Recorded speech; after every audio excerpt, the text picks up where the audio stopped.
You're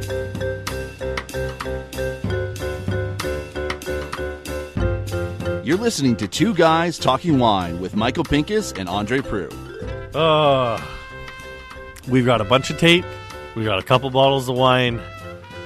I think we're going to taste some more Sangiovese today, if I'm not mistaken.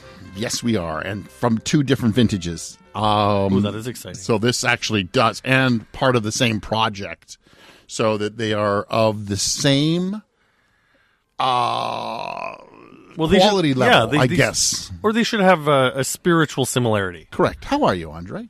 I'm great. I'm really great. It's just like I feel like the summer went by way too quick. It was way too busy, and now that fall's gotten here, I've got a bit of a lull. I know November, we're in the swing of November. We're recording this in October, but in November, I know my November is going to be quite busy. But you know what I found very odd this year is that like usually September, October in the wine community is extremely busy. Like everybody comes to town from September till probably the first week of November. I don't think any of these organizations spoke with each other, because like there were 2 years ago where honestly it was just exhausting, and by the time November rolled around, I just started saying no to everything, because it was just like I just did like 8 trade shows in September and October, and it was just like I try to limit my going to Toronto into once a week if I can. I don't like going to Toronto, but that's where the trade shows happen. Elite snobs. We do, but on the other hand, if you want to taste wine, if you want to go, taste Chile, taste Italy, taste Australia, taste agents, you have to go to Toronto, because that's where everybody's going. And Toronto, look, and we have talked about it before. Toronto is still one of the worst places for wine events because of the no-shows. Yep. And I know we've talked about that before. This year, by early October, I hadn't been to one show in September, which is odd. And then suddenly a few of them started popping up in late October.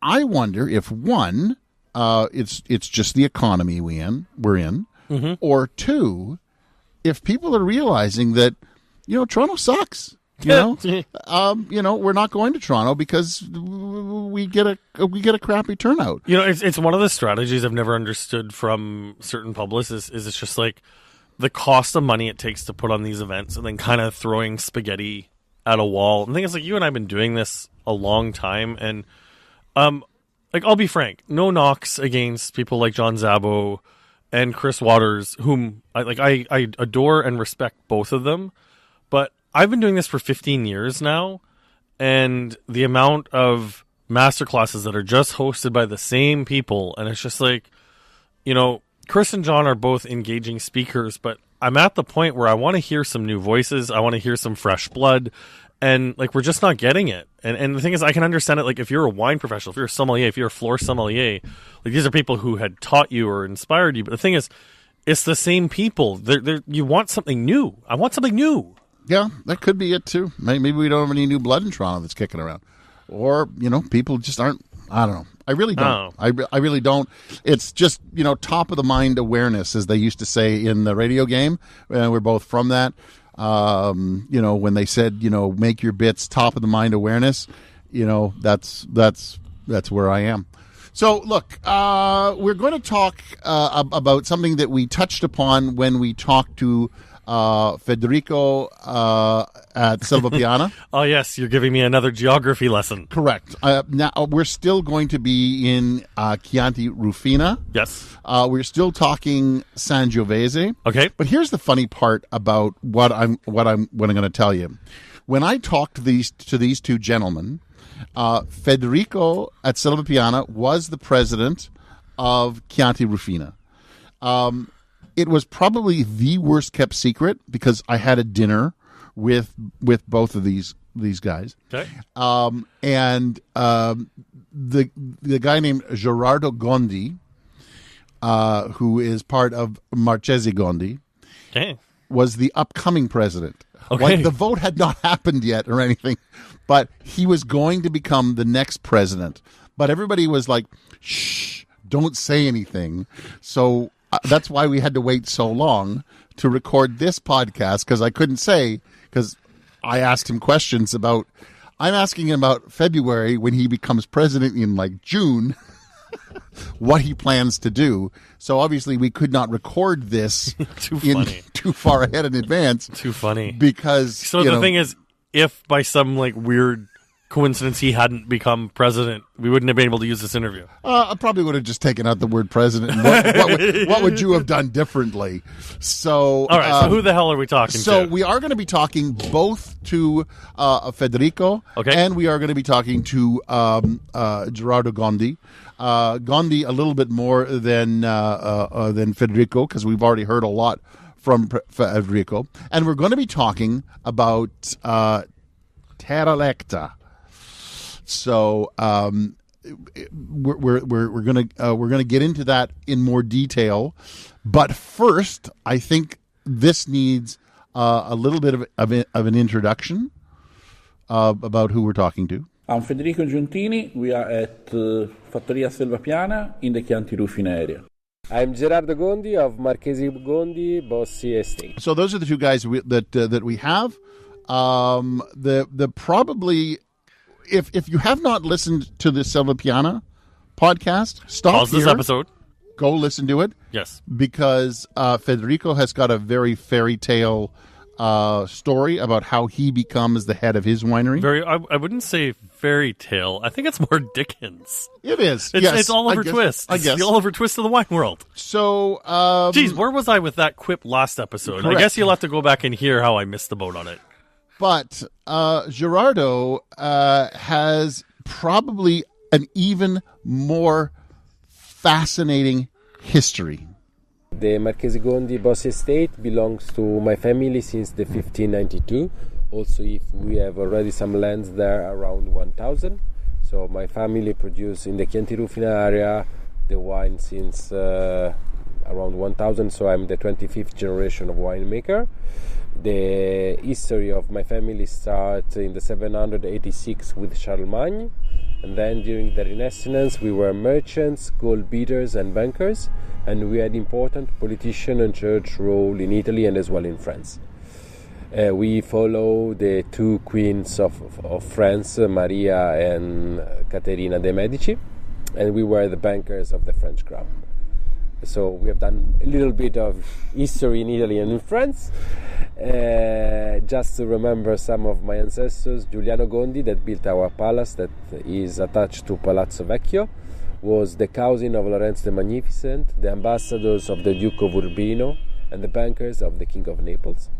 And his nephew Antonio was the chief of our Lyons branch and the bankers of Caterina de' Medici, and he financed the first voyage of Giovanni da Verrazzano that discovered New York's Bay 500 years ago.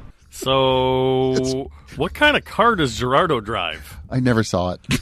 But this guy. But here's the thing: is you've got the history. This guy's history goes back. He can look back to the year 1000. Like, I mean, like, that's going back, like, into the French, into the Italians. It's one of those histories that I sat there listening to him, and my jaw was like on the table, that he knew all of it. And that, I'm telling you, is just part of it. You have to go to patreon.com to hear the whole interview with him.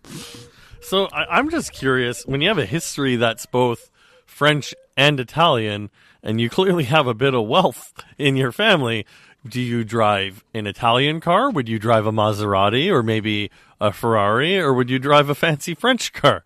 I guess that question kind of answers itself. What is a fancy French car? That's the joke. Okay, good. All right, because I was like, is there a fancy? Is Citroën a fancy French car these days? Not anymore. With all that history, you can imagine the story he tells. He tells them. I think I said it. Yeah, patreon.com. You're going to hear about it. And become a supporter. You can hear the full interview. You can hear basically his whole history from 1000 all the way up to present time. It is absolutely fascinating to listen to him talk about it. But for you, Andre, I've cut all that out, and now we're going to be talking about basically from World War II, and we're going to be zeroing in on Rufina. But at the end arrived the Second World War. That was the worst period for us because the war passed through us. Because we have the train rail to arrive in Emilia-Romagna. And so we were bombed. And so the economy after the Second World War, to restart, decided to focus on wine production, wine bottling. So arrived all the bottlers. So you can imagine, end of the Second World War, in Rufina, a village of 600,000 people, there was 60 company of bottlers. So the Chianti Rufina and the concept of Chianti became a cheap wine.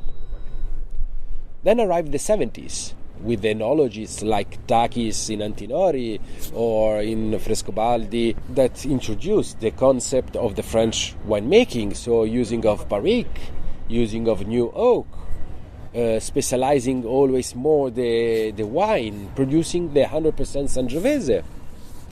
And so it's changed a lot, the taste also of the Chianti.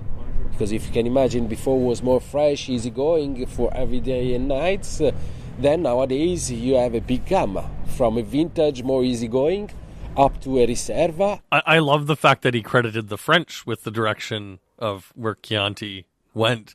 And I wonder how many Italians would say that proudly with a microphone in their mouth, knowing, I mean, I've made this joke before that when I've been on press trips to Italy, and there really isn't a comparison between Italy and France because the cultures are so different. They both have their highlights.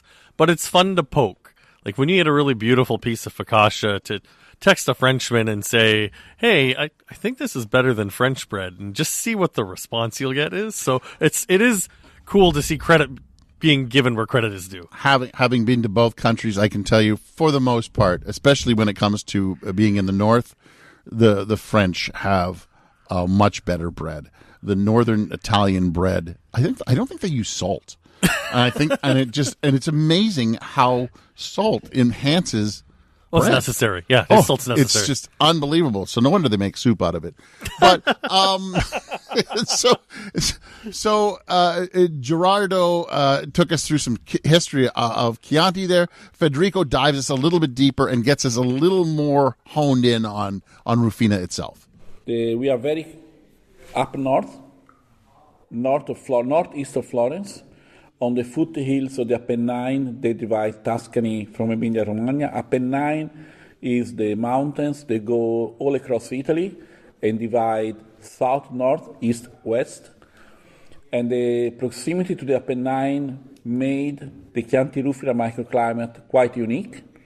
And also in terms of geology, we are in the middle between the Mugello area, the green area of Mugello, and the Chianti area. So it's an area that is, in terms of geology, very mixed and very unique. Rufina goes all across the river Sieve. Also, the presence of the river helped the climate to be so unique, in terms especially of swing between night and day temperature. Altogether, Rufina, we have less than 1,000 hectares under vines, so it's more or less 4% of what Chianti is, and we are only 22 producers. The one producer, there is the larger producer, the larger landowner of the area, there is Castello di Nipozzano, and then all the rest is mid-sized properties that's been here for centuries. Wow, that's actually answering a lot of the questions I've been asking. You've done a really great job cutting these.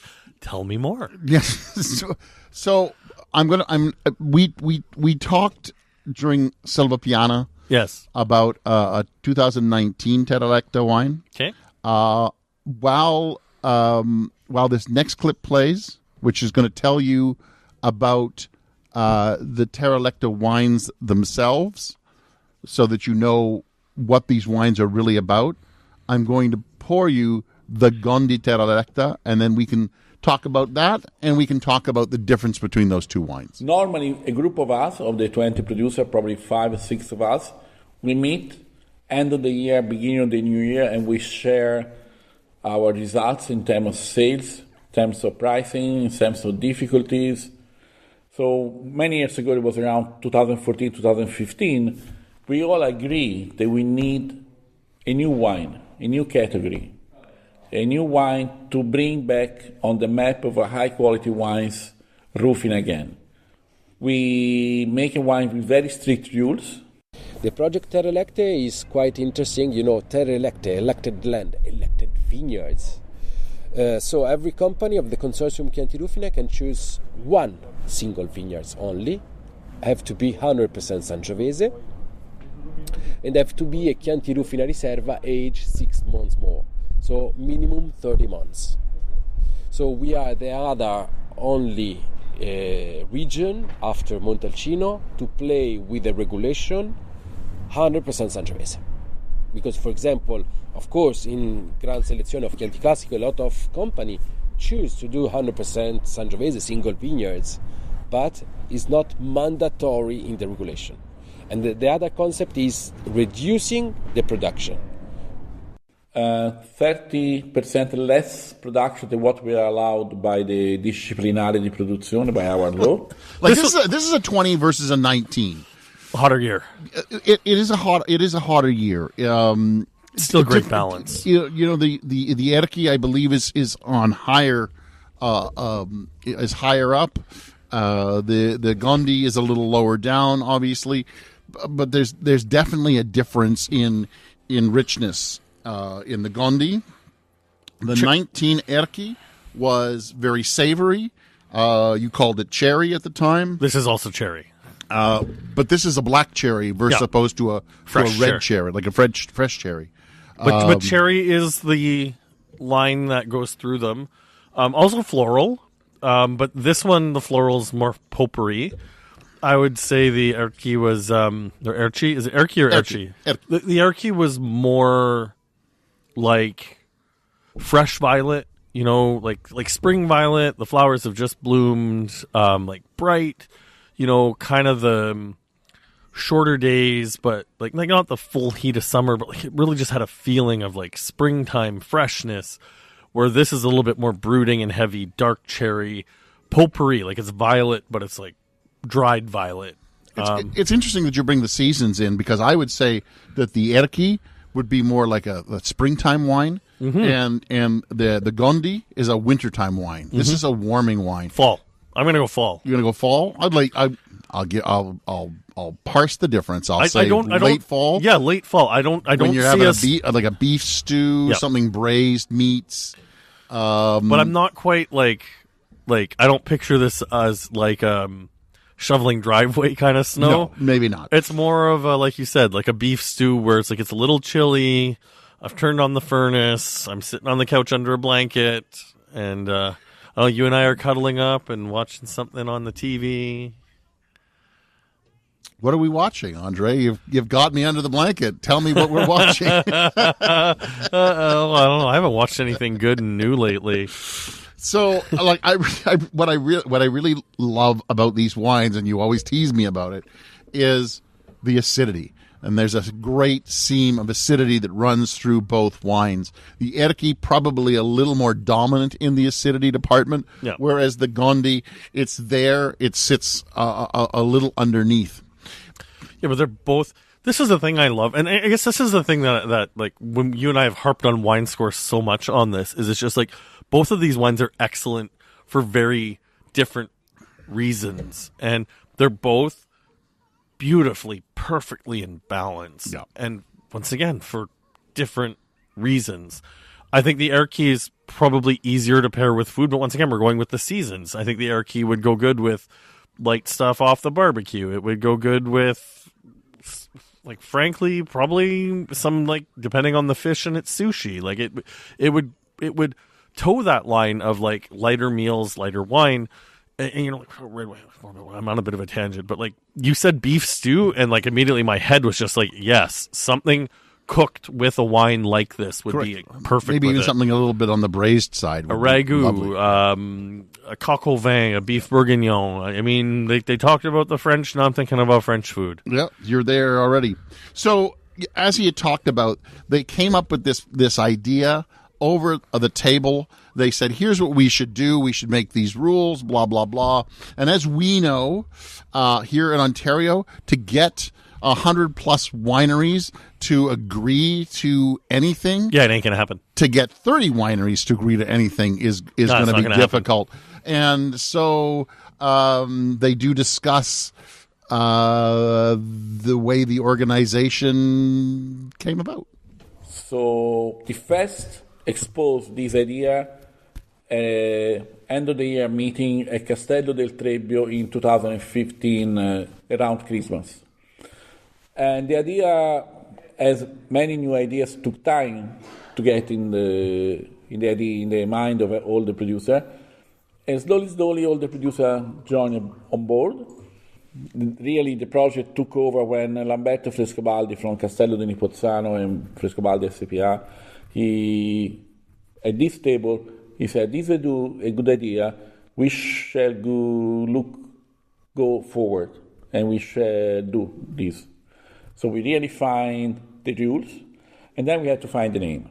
A name that must be on the appellation without going into the appellation rules, because we don't have, as Chianti Rufina, we don't control our own appellation. We are under the large Chianti consortium.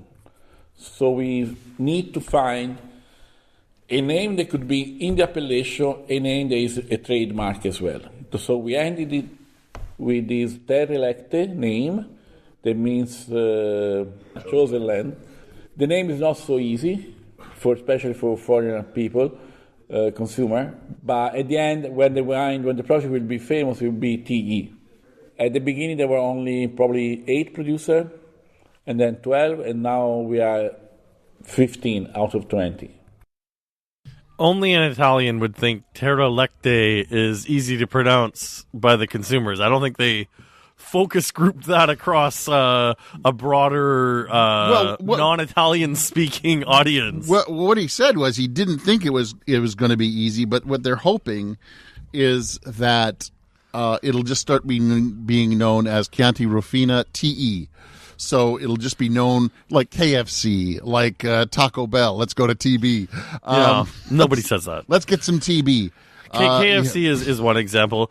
But the Italians, okay, listen, if you're part of an Italian DOC, trust me, you guys aren't doing yourselves any favors with this. It's the same thing with Prosecco Superiore, Valdobbiadene, Conaglione, where it's shortened to Prosecco Superiore. It's just like, just shorten it. Just give us the short name to begin with. Let's just go with the Chianti Rufina. Let's do that. That's easy. Well, Chianti Rufina you can get. This is the top of the line. This is the crew. Why not call it Superiore? It's not how it works there. It's just not how it works. This is the most like Italian thing ever. Look, they're trying something here. It's like Gran Selezione. Okay, it basically is the same rules as Gran Selezione. Yeah. But actually, they took it a step further because they said it had to be 100% Sangiovese, which Gran Selezione was not at first, and now Gran Selezione can be, and I think they're moving towards it also being 100% Sangiovese, which is why a lot more people are getting there. Gotcha. So, and look, Gran Selezione was already taken. You can't take it away from another region. You can. Okay, Grand Cru Classe exists in like how many appellations in France? Standardize and it makes it easier for the clients. But can the Italians use Grand Cru? Because they don't actually have that. I get that term. But I think Gran Selezione just means grand selection. Correct. So standardize it. But okay, so like here in Ontario, the word Ontario is actually owned by the VQA. You cannot put Ontario on your bottle without VQA's there's approval. complicated. Like everything on the front, everything's got rules. Everything on the front and the back of it needs some, and it is actually one of the things I do appreciate about VQA is how strict some of the regulations are. For the Flight of the Bumblebee Riesling that I made for ADX, I put the word botrytis on the back label because I did get botrytis affected fruit, but I didn't declare it as botrytis affected fruit when I declared it to the VQA, and as such, I could not use that term. So I had to black it out on the back label, and I'm not bitter about it. The thing is, the rules are very clear for VQA, but the thing is, you're setting the expectation for the customer. But you and I have tackled this a little bit. I do take issue with terms like reserve. That you do see the word reserve a hell of a lot in Ontario, or old vines is another one that we see a hell of a lot, and maybe not as much as you would think anymore. But these are terms that should be defined so that there is a consistency and consumers can expect what they want. But it's also easy for the consumers. So this is a Chianti Reserva, Okay. but it is the next step up. It is TerraLectae. You just got to go with it, Andre. Just go with it. What I really liked about what Federico was saying there was the word slowly, and that, to me, especially when it comes to the Italians or with any organization, that slowly has got a lot of heavy lifting because they're Italian. But it's glacier to move any winery, to move any organization. You just said the same thing I did, only you used it more diplomatically. Glacier. And when talking to both gentlemen, they said that the reaction to the market is mixed. So you happen to be that market. Yep. You seem to be a little mixed on it. I'm mixed on the terminology, not on the quality of the wine. But still well received. Still the wine's well received. Yes. I guess the name has been mixed. So consumers have a little problem. It's going to take them some time. Journalists like myself who have been to a dinner where I tasted a dozen of these, we embraced it. We were like, this is some really fantastic wine. Yep. As you said, once you tasted it, you were right there. The label, the TerraLectae brand, maybe you're a little confused. You're not sure. But as far as producers go, the first vintage was 2018, and there was small production for many of us. Now the production is literally growing. The market attention could be better. The press attention is very good, and the final consumer attention is very good. Are you the smallest, I guess, sub-appellation to create this? Yeah, I think so. Yeah, for sure. At the same time, in Tuscany, there's at least another two projects. They are more or less in the same. Gran Selezione from Chianti Classico, they started first, and then Le Pievi from Vino Nobile di Montepulciano. And we are all talking about single vineyard terroir, Sangiovese, and make expression of wine that are truly great wine with a great sense of place. We, compared to Chianti Classico, we are very small. Compared to Nobile, we are also quite small. Because I think there are at least 60, 65 producers in Vino Nobile, we are only 22. And what makes this project interesting and nice to be in is that the producers are much more together, much more talking in one each other, and all of us, we are learning from each other. And also is a kind of legacy to the new generation. In many of the Chianti Rufina properties, there's the new generation started to work in or started to make the wine, and that's also a legacy to them, because we arrived there and they can go onward after this idea and this project. Over the course of this year, and we have made mention of it in the previous podcast when we talked to Selvapiana, that I have really taken you on like an experience of Sangiovese. Oh, I'm in love, man. And I do think that Sangiovese has so many different expressions. Yeah. I mean, I liked Sangiovese before, and like I said, it was a curiosity. I would reach for Sangiovese just going with what I've learned bit by bit over the years from you and the Anteprima. And I've had a hard time like retaining the stuff from it. And I'll be honest, I'm still having a bit of a hard time retaining all this just because I have a hard time with just not understanding the geography without having been there. And this isn't a saying that you're doing it wrong. It's just I'm having flashbacks to my university career where, you know, it feels like we're doing a little bit of textbook learning here. And I appreciate that we have the wines here. But you've inspired me to make my way to Tuscany. Now, I need to go experience this because I did not realize the depth of the expression of Sangiovese. You know, it's just like I've consumed enough Chianti Classico, good and bad, where I was just like, oh, okay, this is Sangiovese, and then we've done some Brunello. Yeah. But we've done Brunello. We've done Brunello for before. Toronto Life. And then, now over this year, we've referred to it before, figuring out the Tignanello, which is... But if you think about it, you've done so many different versions that I understand your confusion. Like, look... But I don't think Cab Franc has that many different versions here. And I've done the Loire Valley. And, I opened up that really great bottle of Dieter Cab Franc in St. Catharines with you, where, once it gets to California, it doesn't really taste like Cab Franc anymore. And it's kind of like you just have so many shades of Cabernet Franc where it's just like, how do you manage the pyrazine on that? Where I don't think Sangiovese has that issue. It doesn't have that identity issue. Well, if you think of the fresh and light one, the 82 that we had from Il Carnesciale, which was just straight Sangiovese, stainless steel, no oak. It was just, we were like, holy cow, this is so fresh, so light. Throw it in the fridge. Yeah. Just enjoy it like a rosé. We've had really oaked versions. We've had, completely oxygenated versions. We've had, but high quality wines. I don't think oak drives the bus on any of these wines that we've had this year. None of them. But they, some of them have had a lot of oak to them, and yet we just don't taste the oak.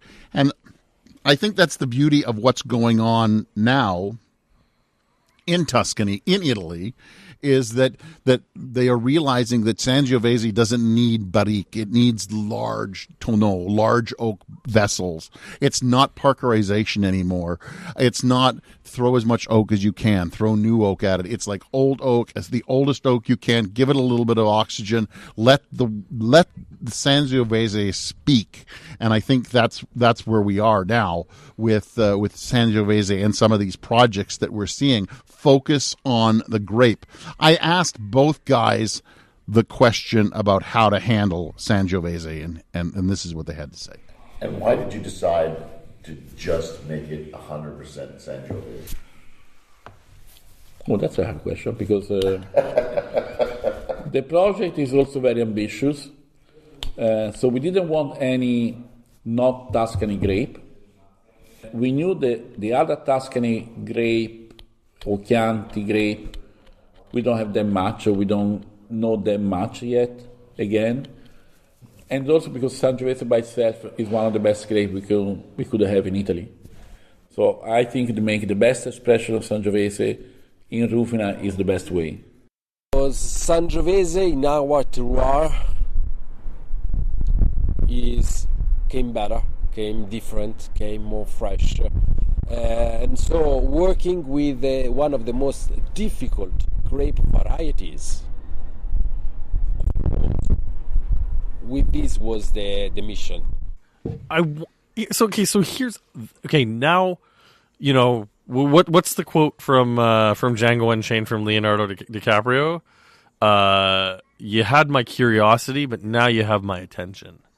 I know that I said that I wanted to go to Tuscany prior to this, and this part is 100% not scripted. Now I know I need to go to Tuscany because it's similar to the revelation I had in Burgundy, where, I just imagined that growing Pinot Noir, like this was the land of milk and honey, and it would be easy to grow Pinot Noir, but going to Burgundy and seeing people deal with similar struggles as they do here, I just want to go to Tuscany now and ask every winemaker, is working with Sangiovese difficult? Because I know that's not the first time that I've heard that, but now I want to know why. Because the difficulty doesn't come through in these wines. Like with Nebbiolo, I can understand if people say the wines are difficult, because those are difficult wines to drink. When you listen to people talk about tasting notes of young Nebbiolo as like burnt truck tire and road tar, is just like those are not things that I necessarily want to put in my mouth. But when you drink an old one, it's something else. So I have so many questions about what makes Sangiovese difficult when this is the mothership for it. Well, the problem is I'm at some point in the future, I'm going to take you to Vino Nobile, blow your mind again, and you're going to go, I really don't fully understand Sangiovese, and I don't know. I want to drink it. I don't know if anybody does fully understand Sangiovese, except for old enologists who have been at it 80 years, and on their deathbed they go, I got it, and before they can write it down, they die. They pass away. Okay, so look, here we're going to hit two concepts at once: winemaking practices and the future of a winemaking style, and what it's like to get a new winemaking or a new wine into the hands of consumers. I'm sure that you, as a producer, will understand these. No, the only winemaking rules that we have is 30 months of aging. Then we have lots of freedom to each producer. Of course, the next step that we would like to do in the next couple of vintages is that at least all the vineyards that are dedicated to TerraElectae should be organic farming, but seriously organic farming. And that's another debate, because now with the heavy rains of these last two spring, many of us that are organic since more than 30 years, we are thinking about, is organic the right choice or not? It's still new. We saw probably the first 30 bottles they buy because they are friends of yours. The second 60 bottles they buy because they sell the first 30. And then they buy 90 because they sell the first 60. It took time, but we need to help them to make the wine tasted by the consumer outside Italy, to get more trade people, more consumer aware of the new project of TerraElectae. They have so many of the correct pieces on the board. And you know what? My criticism of the term TerraElectae aside, and I stand by my critique of that as someone who works in marketing, it's not insurmountable. And the fact that they clearly have patience for this, that, listening to Federico say that it's going to take time, so they have patience, which also means that the wines are not selling. Like, they're probably not selling to the point that they want them to or hope that they do, and the quality is quite good. Honestly, as a consorzio, or I'm not sure if I'm using the right terminology. Consorzio. If these people want to organize, I would invest in a small dump truck of money in marketing, but not as a one shot. Like, you need to do, and if you have the patience over the next 5, come up with a marketing agency to come up with a 5 and 10 year plan for where things are going to go, because you need to plant the seed and then grow it. And that's where they were. When I was in Tuscany, I got an email that said, "Come to a TerraElectae dinner," and you're like, "Oh, what?" And it's like, okay, I'll go to a dinner. It sounds like you read some of these guys. It says Chianti Rufina, and you're like, okay, Chianti Rufina is a quality area. Whatever they're working on, I'm interested in going. 20 producers. What do you say? Had 15 of the 20 right now working on this. Nipazzano is one of the vineyards there that is just outstanding. I find it interesting that during the story, everybody's like, I don't know if we want to do this. I don't know if we want to do this. And then the big producer, Frescobaldi, comes in and goes, I think it's a good idea. And suddenly everybody's like, sounds like a good idea. Let's get on board. And that's usually what happens, right? It's that the big producer comes in, says they're on board, and so they get on board. TerraElectae, I love the name, but I know what the name means. And it can mean anything from chosen land to chosen one to, there's things they can do with it. Pass me the bottle. It's not so much that I have major issues with just the name, the fact that it's very it's the Italian. Spelling that's kind of the spelling is, so it has one of those AE things in the middle, which also means that if you're trying to Google the wine, you have to Google how to create that symbol. That is highly problematic. You're shooting yourself in the foot by making this harder to find. But I mean, the wines speak for themselves. They do. We've talked about both of them on this podcast. Now, I think to wrap this one, it's not often that you get the past president and the future president to talk about their vision of how they see a wine. Usually you get one or the other, but I was lucky enough to talk to them both. And by the way, for anybody interested, he did become the president. Well, obviously, Michael. Duh. And actually, it was funny because I got the email that says, Gerardo Gondi has been named president. And I'm like, I knew that weeks ago. But anyway, let's hear them both tell about their vision of past president and future president. To put Rufina back on the map of high-quality wines. And this wine will help all the appellation to grow. Because whenever you have a wine, not just for the price, but for this name, this quality, this talking around the wine lovers, it will make all the appellation grow. And I see, talking with some of the producers, that he says, probably I'm not making as much TerraElectae as I wanted, but I was able to not only increase prices, but increase the quality of the other wines. Because this is also a challenge to make the best wine possible for TerraElectae without neglecting the other one. But if you apply certain kind of winemaking, aging, and attention to the best wine, you will do the same for the other wines. Improve not only the quality that is already amazing, but is to consent to everybody to understand the differences between a normal Chianti and the Chianti Rufina. Chianti Rufina, of course, is a subzone of Chianti, but is one of the most historical one. Like Chianti Classico, Carmignano and Valdarno Superiore was in the Bando dei Vini. Bando dei Vini was the first law in the world made by Cosimo III de' Medici in the 1760. And he studied our terroir because our terroir is so important and so strong. And so for us, it will be more important to bring journalists, importers, and people in our terroir to understand our peculiarities and our types of Chianti. Because the idea now is also that a wine shop and a restaurant should have more than one Chianti Rufina, as they have probably 5-7 Chianti Classico, 7 Brunellos. We must convince that Chianti Rufina can be at least 3-4.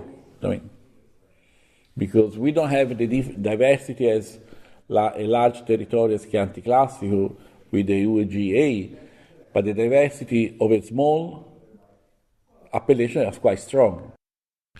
I think they're on the right track. I really do. I've said many times on this podcast that millennials are the experienced generation. And when you're talking about history,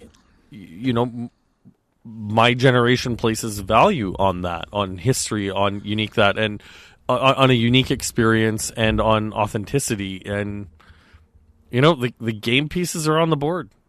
They've just got to make the move. And, we got to hope that intrepid agents in Ontario are able to do that, because Lord knows the support isn't going to come from the LCBO.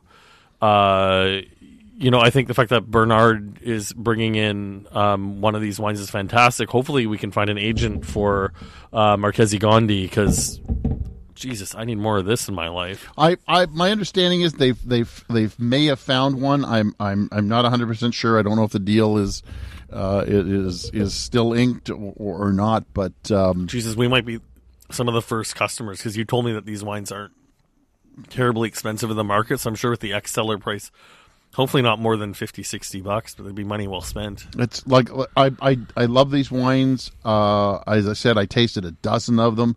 There's only 15 producers that are making them. They can only go up to 20 because that's all there are in Chianti Rufina. So and they're keeping. You have to get 20 producers to get along. No, good luck. Yeah, well, they got 15, so not bad. You can't get them all. There's always going to be some. I hate to say it. I hate to pick on old guys, but there's probably some old guy going, I'm making wine just fine. Somewhere in the pit of wherever the heck he is. I hope I've talked you into some TerraElectae wine. Yes. I hope I've talked enough people into at least, hopefully looking into some of these wines. Look, what I would like to say to everybody listening out there is that Gerardo Gondi is like one of the most interesting people I have ever met in Tuscany. The man knows his history, and his interview went for a good 15 to 20 minutes. A lot of it was, history of France, history of Italy, history of banking, history of being lawyers, history of winemaking. You want to hear that? Patreon.com. All you have to do is $5 a month. You can listen to all these full interviews. I guess what you'd call stuff that we leave on the cutting room floor. We've decided not to just leave them on the cutting room floor anymore. We've decided to amalgamate the whole interview and just bring it to you in its entirety. Again, you'll hear our friend Krister Bicklem in there because Krister loves to hear his own voice. Maybe you're a big fan of Krister Bicklem and want to hear his voice too. So what I would like to do is I'd like to do some thank yous before we get into our good nights. Gerardo Gondi, thank you very much. Federico Giuntini Masseti, thank you. Krister Lissommelier, Bernard Stromwasser, sorry. Close enough. I can never get his last name. And, of course, Chianti Rufina, who brought these two gentlemen together and also brought a dinner together. I want to thank you us. for bringing these wines here. I know this has not been an easy task for you, and also, a subtle FU to the LCBO and the archaic system that, as journalists, it's actually very difficult for us to get samples from wineries that aren't largely in the market, which is why you're saying all the thank yous. But for Marchesi Gondi, who at the time did not have representation, that was stowed away in my suitcase. We appreciate that wine made it here. I'm Andre Prue at Andre Wine Review, AndreWineReview.ca. I'm Michael Pinkus of MichaelPincusWineReview.com, mostly on social media as The Grape Guy. Thank you again to everybody. Andre, thank you for being open to Sangiovese and not just Chardonnay. Wanting to taste Chardonnay all the time. But you know what? There's plenty of room in the cellar for a grape with this much depth. Is this maybe the beginning of a new obsession? I hope so, because last time I think I was in your cellar, I could not find a bottle of red wine. Well, the problem is... Which makes me sad. Well, and I guess the last thing, too, is Federico hit the nail on the head with Pinot Noir, because Pinot Noir is my favorite red grape, but the good ones are too expensive. They are. Is Sangiovese calling me? I think it is. It's going, Andre. Good night. Thanks for listening. Please subscribe to Two Guys Talking Wine on iTunes. Two Guys Talking Wine is produced by Adam Duran and Ken Little.